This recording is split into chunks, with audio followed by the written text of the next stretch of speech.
Good morning all students. आज हम आपकी 9th क्लास में आपका चैप्टर नंबर 8 करने जा रहे हैं, जिसका नाम है एक कुत्ता और एक मैना, और जिसके लेखक हैं हजारी प्रसाद द्विवेदी। इन्होंने ये चैप्टर में गुरुदेव जी का वर्णन किया है, एक कुत्ता और एक मैना। तो एक दिन गुरुदेव जी के मन में क्या आया कि मैं शांति निकेतन को छोड़कर कहीं और जगह रहना चाहता हूँ, किसी और जगह रहा जाए, ये उनके मन में आया।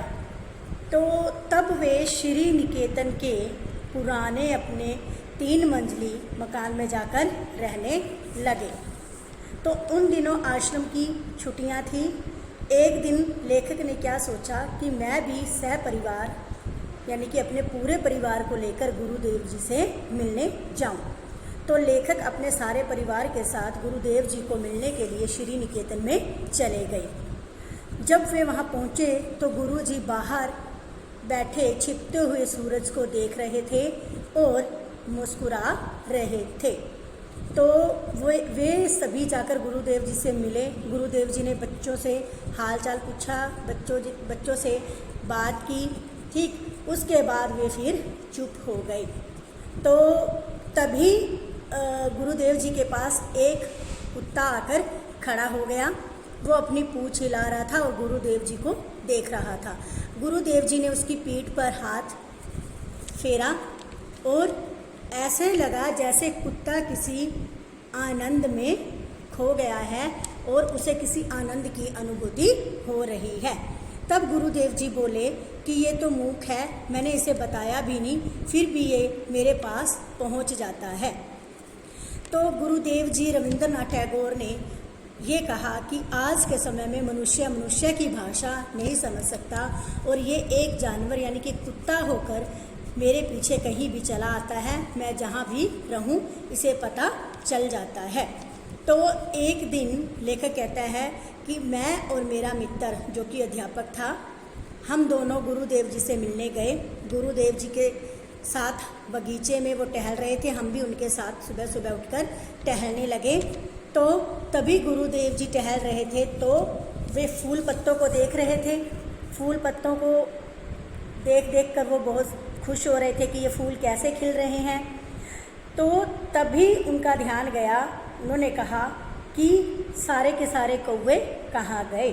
तो गुरुदेव जी सभी चीज़ों का ख्याल रखते थे, पशु हो, पक्षी हों, ठीक है, फूल पत्ते हों। तो वो कह रहे भी ये कौवे कहीं गुम हो गए हैं, कहीं चले गए हैं, जो कई दिनों से दिखाई नहीं दे रहे। तो तभी एक मैना जो कि लंगड़ा रही थी, लंगड़ी मैना थी, कूद कर आकर गुरुदेव जी के पास बैठ गई। तो गुरुदेव जी उसको देख रहे थे। गुरुदेव जी कह रहे हैं कि ये अपना करुण भाव हमें दिखा रही है और रोज़ यहाँ चली आती है। जब गुरुदेव जी ने कहा तो मेरा ध्यान मैना की तरफ गया और उसके करुण भाव को देखकर मैं भी हैरान रह गया कि गुरुदेव जी कैसे उनकी भाषा को पढ़ लेते हैं। तो लेखक कहता है कि जो मेरा मकान था, मेरे मकान की चारों तरफ सुराग थे, ठीक है, मकान जहाँ वो रहता था दीवारों में। तो मैंने ईंटों से उनको भर दिया। वहाँ पर एक दंपत्ति मैना रहने आती थी, ठीक है, लेकिन सुराग भरने के बाद भी उसने अपना घोंसला नहीं छोड़ा।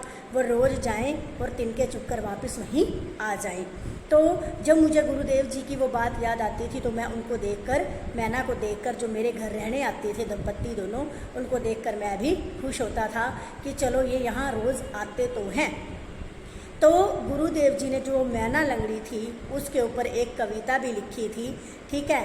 तो जो उनकी कविता को मैं पढ़ता हूँ, जब मेरे को उनकी कविता पढ़ने को मिलती है, समय मिलता है, मैं उनकी कविता पढ़ता हूँ तो मुझे उस मैना का करुणा भाव याद आ जाता है। मैं सोचने लगता हूँ कि गुरुदेव जी कैसे उनकी भाषा को पढ़ लेते थे। तो गुरुदेव जी ने अपने मंत्र मुख से ही उनकी सारी भाषा को जान लिया था, ठीक है। तो लेखक कहता है कि उन्होंने पशु हो, पक्षी हो, इनकी सबकी भाषा को अपनी कविताओं में उकेरा था, कविताओं में लिखा था। ये बेटा आपका लेसन है, इसके क्वेश्चन आंसर भेजे जा रहे हैं, राइट प्लस लर्न करने हैं। धन्यवाद।